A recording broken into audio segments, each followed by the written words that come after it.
Hey, here comes home the magic, the new Apple Macbook Pro.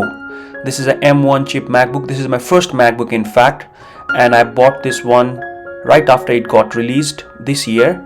So 13-inch MacBook Pro 8GB memory card with 256GB SSD is the one that I chose. And this is a 13-inch model. I chose this one over the other because I found it much more portable. So let's unbox this machine. A lot has been talked about this new M1 chip regarding its battery life, the massive boost in the performance it brings, and its portability as well.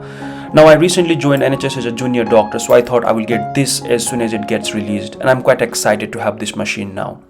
It cost me around £12.21. Generally, it costs £12.99, but I got the discounted version as NHS worker, so it's a good deal for me as well.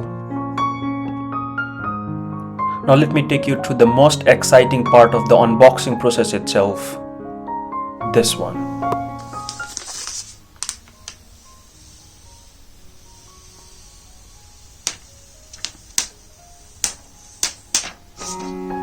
I'm very happy about this purchase as it comes from my own salary since I started working in UK without me having to ask it from my parents. So dear folks, it's good sometimes to give something to yourself from your own earnings as well.